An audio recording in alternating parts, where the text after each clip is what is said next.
कहानी का शीर्षक है काली दुल्हन। दुर्गेश दास को अभी अभी रेलवे में लोको पायलट के रूप में नौकरी लगी थी। घर वाले बहुत खुश थे। चलो, काफ़ी मेहनत और मशक्क़त के बाद दुर्गेश को सरकारी नौकरी तो मिली। नौकरी मिलते ही अब लड़कियों के रिश्ते की भरमार होने लगी। हर लड़की का पिता चाहता है उसकी बेटी का विवाह ऐसे घर में हो जहां नियमित आमदनी हो, ताकि बेटी को जीवन में कोई कठिनाई ना हो।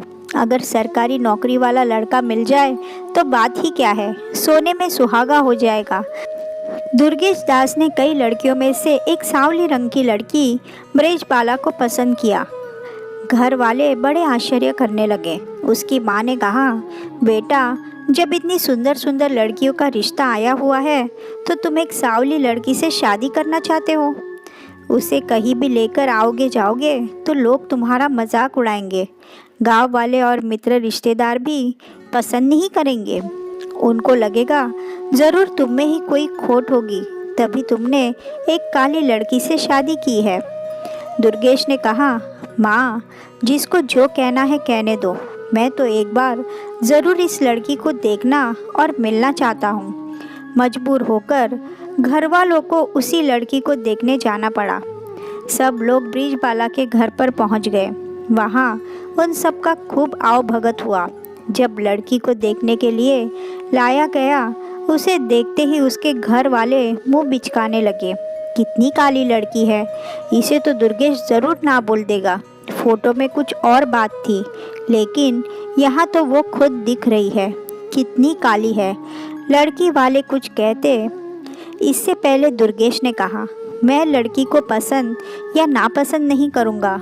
यदि लड़की ने मुझे पसंद किया तो मैं हर हाल में इसी लड़की से विवाह करूँगा। उसकी बात सुनते ही ब्रिजबाला और दोनों पक्ष के लोग आश्चर्य से उसे देखने लगे। तभी ब्रिजबाला ने कहा, मैं कुछ भी कहने से पहले इनसे एक बार अकेले में बात करना चाहती हूँ। दोनों घर वाले राजी हो गए।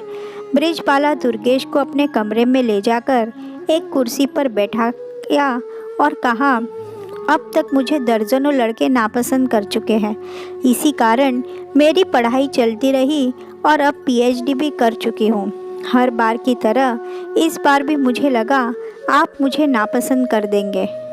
फिर इस बार भी शादी होते होते रह जाएगी। लेकिन आपने तो मुझे आश्चर्यचकित करते हुए मुझ पर ही हाँ ना की जिम्मेवारी सौंप दिया। ऐसा क्यों किया आपने? मैं लड़कियों का बहुत सम्मान करता हूँ। जहाँ तक आपको पसंद करने का सवाल है, भला मैं कौन होता हूँ आपको पसंद या नापसंद करने वाला।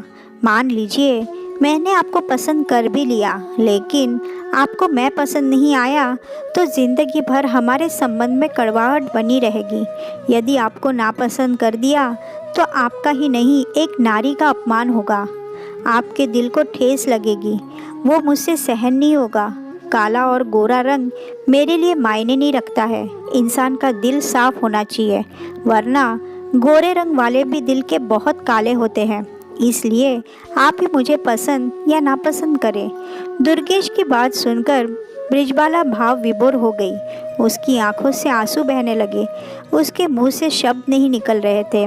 उसने कहा, भला आप जैसे महान विचारों वाले लड़के को कौन लड़की इनकार कर सकती है। मैं तो धन्य हो जाऊंगी आपको अपने पति के रूप में पाकर। मेरी तरफ से हाँ है, आप मुझे बहुत पसंद है। और हाँ, मेरी एक इच्छा है, आपके चेहरे पर दाढ़ी और मूंछ बहुत सूट करते हैं। आप हमेशा ऐसे ही रहना, मुझे अच्छा लगेगा। उसकी बात सुनकर दुर्गेश हंसने लगा। उसकी हंसी बाहर बैठक खाने में बैठे दोनों परिवार के लोगों के कानों तक पहुंची। सबने उस हंसी का हाँ मान लिया और मिठाइयाँ बंटने लगी। ब्रिजबाला ने विवाह के बाद घर को स्वर्ग जैसा सुंदर बना दिया। कुछ दिनों में वो एक कॉलेज में प्रोफेसर हो गई। उसके सास ससुर, देवर, ननद और जेठ कोई ऐसा नहीं था जो उससे प्रभावित नहीं था। सभी उसे घर की लक्ष्मी कहते थे। यह कहानी मुझे खुद दुर्गेश ने दाढ़ी रखने का कारण पूछने पर मेरे अस्पताल में नाइट ड्यूटी में बताया था, जब वो अपनी पत्नी का इलाज कराने आया था।